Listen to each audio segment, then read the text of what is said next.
Yung mga games niya po, ito yung DG Plus, Arena Plus, Bingo Plus. Ito po yata yung nag-sponsor nung isang concert. Ngayon lang, pati po ako ay kanyang idinawit. Nagpapatawa po siya. Nakita niya yung dating Senador Grace po na nagtatawa. Natawa po at siguro naging successful siya. Napatawa niya si Senador Grace po. Bigla ba niya naman sinabi, tingnan niyo yung mukha ni Marcoleta kung matatawa kayo. Napakawalang hiya ng tao na yun, Mr. Chair. Parang hindi ganun po yung nangyayari. Kaya nga lumitaw ngayon, ang tendency na nga, yung direction is total ban to online games. Kasi nga, mukhang hindi nga nakikita na meron kayong kapasidad na magpatupad ng regulation. Ako personal, Chairman Al, gusto kong maniwala sana sa'yo. Pero kung naaalala mo, meron tayong naging pag-uusap tungkol sa ating constituents. Siguro 3 taon na nakararaan. Nandun pa ako sa kabilang house. Kung natatandaan mo pa. Opo. Yung dalawa po. Walang nangyari, hindi ba? Hindi po. Kami po yung nakikipag-ugnayan sa inyong tanggapan. Meron na pong dalawang nakasign sa inyo. Alam mo, Chairman Al, Opo. nandun po ako sa Congress, hindi po ako umalis doon. Hanggang sa ako'y maging senador. Kinalimutan ko na yung usapan natin. Kaya ako gusto kong, talagang by nature, gusto kong maniwala sa tao. Talagang dapat ganun, magtiwala tayo sa isa't isa. Pero pagka yung usapan, pinag-usapan, pagkatapos walang mangyayari, kaya parang nagdududa ako na sa bawat sagot mo, totoo kaya ito? Pwede kayang maniwala ako? Hindi. Kasi meron akong karanasan sa iyo. Senator. Kasi ka na kung kailangan ko sabihin ito sapagkat ito importante, lalo na itong tinatalakay natin ngayon. Naintindihan ko po kayo. Ang totoo po yung ating pinag-usapan ay ipinatutupad pa lang ngayong taong ito. Nagkaroon po ng mga delay sa pagbibili, sa procurement. Pero ang maliwanag po, Senator. Hindi ganun ang sinabi mo sa akin. Meron ka sinabing within the next 2 weeks. That was 3 years ago. Actually, not 3 years ago. Malinaw ang aking memory, Chairman Alan. Birthday po yun ng isang kakilala natin nung nagkita tayo. Kaya nga. So meron timeline yun May time frame yun Hindi yung sasabihin natin. Nagkaroon po kasi ng problema sa procurement. Ako po hihingi ng paumanhin sa inyo sa kadahilan ng kailangan po palang humingi pa ng clearance sa isang ahensya ng gobyerno. So, na-delay po yon. Naalala ko po nagkaroon din tayo ng follow-up. Hindi tayo kasi pwedeng magtiwala na kapag sinabi natin ngayon, hindi pala natin alam na meron palang iba't iba pang mga factors na i-consider. Kagaya ngayon, nag-uusap-usap tayo. Sasabihin mo sa amin na meron tayong framework, meron tayong regulation. Paano, on my own personal basis, paano ako maniniwala na kaya mong ipundar lahat ito? Bakit hindi ako maniniwala na pwede, total ban na lang kasi talagang hindi naman po pwede yung regulation kasi nandiyan pa si Chairman Al Kung pwedeng palitan natin si Chairman Al, baka sakaling maniwala ako, magre-regulate muna tayo. Yun po yung usapin dito Opo. Kung ako naman po ginagalang ko yung inyong paniniwala, pero gusto ko pong ipaabot sa inyo. Hindi paniniwala yung commitment natin dalawa. Kasi ako, nung sinabi mo yon, sinabi ko na rin doon sa constituent. So ako ngayon ang napahiya. Di bali na yun. Hindi ko naman pwedeng kasi sinabi sa akin ng chairman. Hindi, ako na pong gumawa ng paraan. Hindi lang po ako masisi ng mga tao. Opo, ako po sa harap ng lahat ay humihingi ng paumanhin. Pero gusto ko lang pong ipaabot sa inyo na hindi ko po personal na kasalanan. Nagkaroon po ng mga intervening events.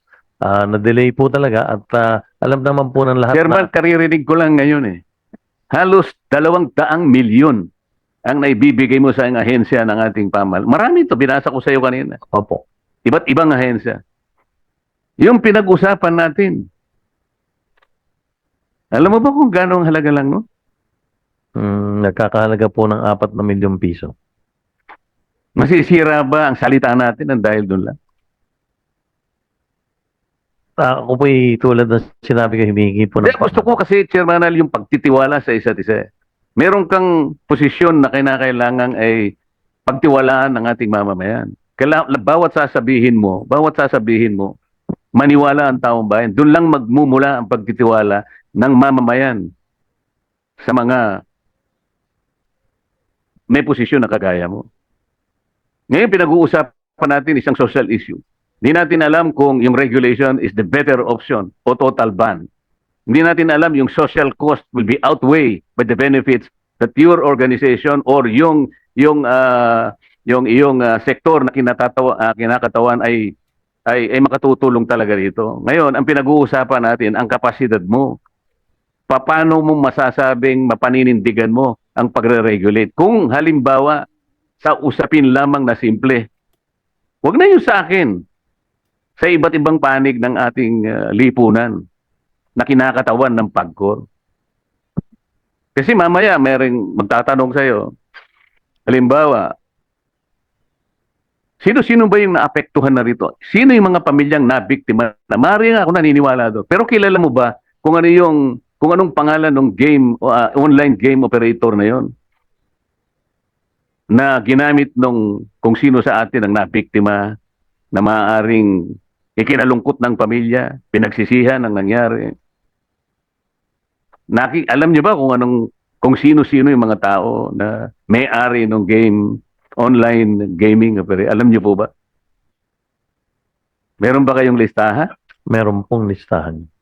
Senator. So, nasa legal po siya o Nasa legal po. yan Hindi ko po po kasi alam yung sino po yung iprepresentang with. Hindi ko po kasi kilala. oh, pero yung kinasangkutan at ano yung ginamit na platform, alam niyo kung sino-sinong may-ari ng online gaming, di ba? Alam niyo lahat.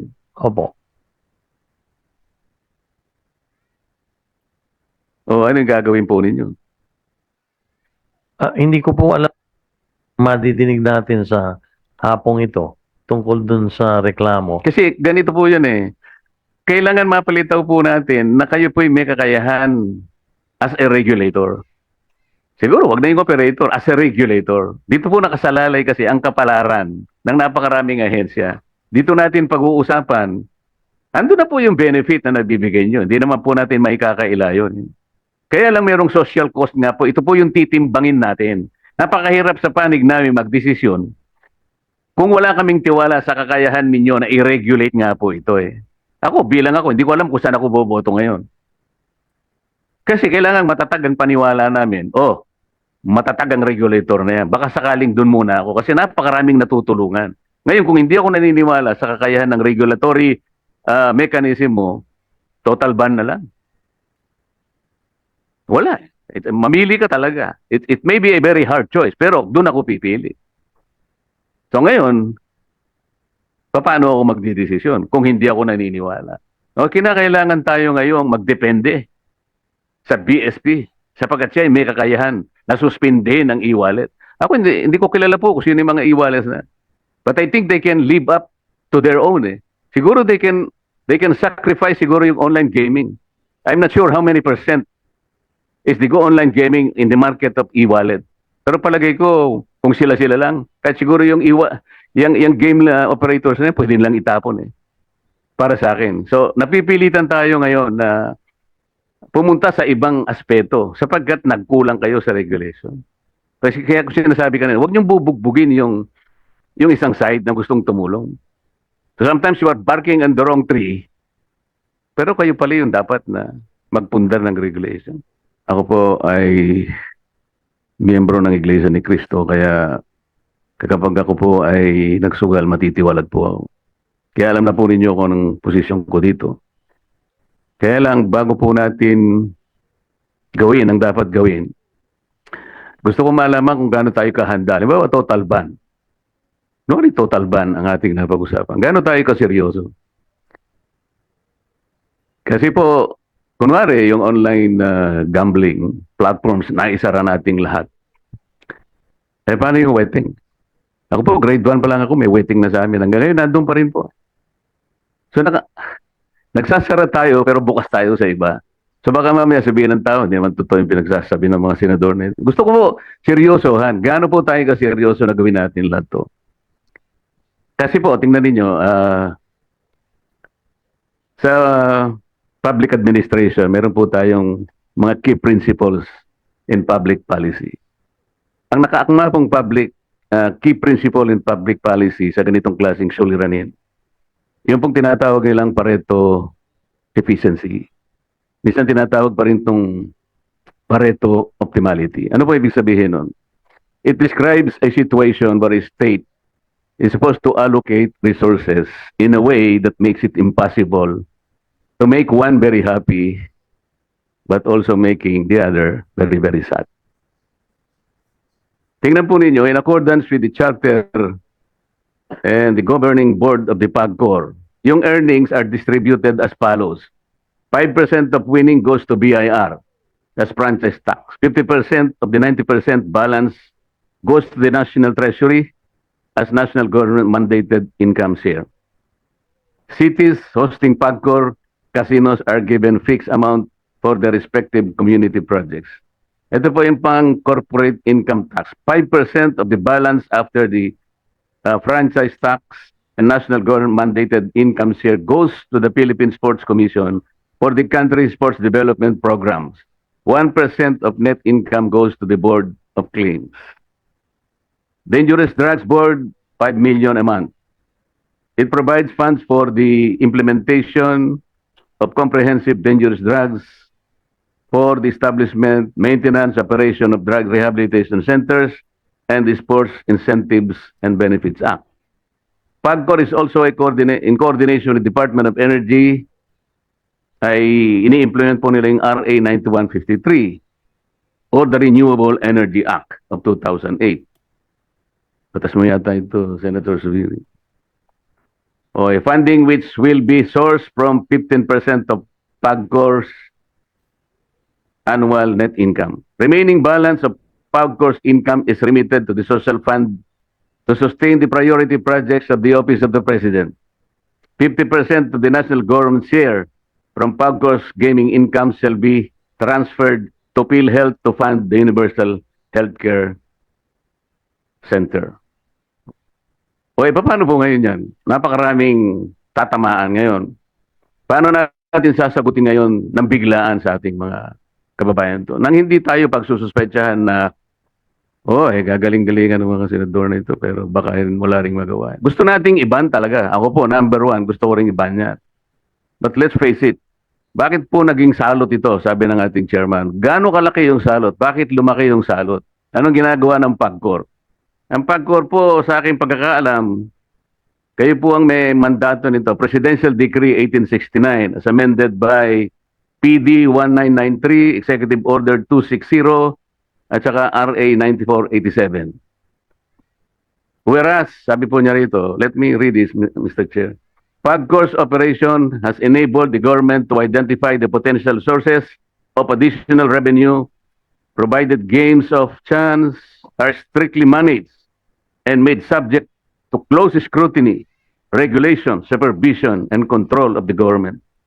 Bakit nagkaroon ng breakdown ng control, ng supervision, ng scrutiny? Bakit sa ngayon sa mga nagsipagsalita ng mga kasama ko ay lumala ng lumala and we're facing a social ogre siguro? Ano po ang ginagawa ng DICT, for example? Kayo po ay magbabantay din dito. So ito po lahat pag-usapan muna natin. Sino-sino po ba ang may-ari ng mga online game platforms? Siguro po kailangan isubmit sa atin ng PAGCOR sino po yung malalaki talaga. Halimbawa po, sino ang may-ari ng AB Leisure Exponent Inc.? Sino yung may-ari ng Gabin Ventures Inc., GVI? Sino yung may-ari ng Playmate Leisure Solutions Corporation? Sino may-ari ng PhilWeb Corporation? 4 lang po yung babanggitin ko. I was informed that these 4 online gaming operators corner more than 80% of the entire market for this gambling operation. Sino po itong mga lalaki? Kilala ko po lahat ito, kaya lang gusto ko marinig sa PAGCOR. Isasubmit nyo po ba sa komite kung sino-sino ang may-ari ng mga gaming platforms na ito? Mr. PAGCOR, can you make a commitment na isubmit po ninyo? Your Honor, we will submit the list and the beneficial owners of all the companies that not only you have mentioned but lahat na po yung kulang 70 lang po kasi yung may lisensya. Meron So, pong purely online lang, merong physical casino at meron ding online casino. Opo, Your Honor, amin pong isusumite ang 2 uri ng pagmamay-ari na inyong tinatanong. Una po, yung sa land-based casinos, Yun po yung tinatawag ng mga integrated resorts. So kung saan yun po ay may mga iba't ibang pag-aari din. Ngayon meron din po yung mga land-based casinos na yon na integrated resorts. Sila po ay meron ding online gaming na negosyo nakalaki po sa kanilang lisensya. At bukod po doon po sa online gaming companies, isusumiti po namin sa committee yung pong pangalan, una yung pangalan nung may lisensya, pangalan ng lisensya, at pangalawa po ay kung sino po ang mga beneficial owners nito. Kulang 70 po lahat, Your Honor. Isusumiti po namin lahat yon sa committee. Ang siguro po, Mr. Chair, ang kailangan natin para mas maging malinaw, sino yung official owner, sino yung beneficial owner, sino yung gaming system administrator, ano yung mga games. Katulad po ng halimbawa, itong AB Leisure Exponent Inc. Yung mga games niya po, ito yung DG Plus, Arena Plus, Bingo Plus. Ito po yata yung nag-sponsor nung isang concert. Ngayon lang, pati po ako ay kanyang idinawit. Nagpapatawa po siya. Nakita niya yung dating Senador Grace po na nagtatawa. Natawa po at siguro naging successful siya. Napatawa niya si Senador Grace po. Bigla ba niya naman sinabi, tingnan niyo yung mukha ni Marcoleta kung matatawa kayo. Napakawalang hiya nung tao na yun, Mr. Chair. Ayaw ko na pong patuksin siya. Ang nag-sponsor po yung DG Plus. Kaya po lumalaki po eh. Gumagamit po sila ng mga ganong klaseng mga sikat na mga tao. So, alam ko po malaking pag-uusap ito, Mr. Chair. At alam ko, I think the PAGCOR and the DICT will be struggling to reinvent themselves kung paano ma-address ito. Halimbawa, mapag-usapan natin total ban. Paano kaya ang gagawin nila? Sa ngayon pa lang, Mr. Chair, I would suggest, kung nandito po yung representative ng BSP, na silang nagre-regulate po ng mga e-wallets. I believe, Mr. Chair, the BSP should issue a suspension order to e-wallet platforms to deny links to all these online game platforms para wala nang pag-uusapan. Can the BSP do that? Good morning, Mr. Chair, Your Honor. Yes, as the Monetary Board of the Bangko Sentral ng Pilipinas has approved our policy that we direct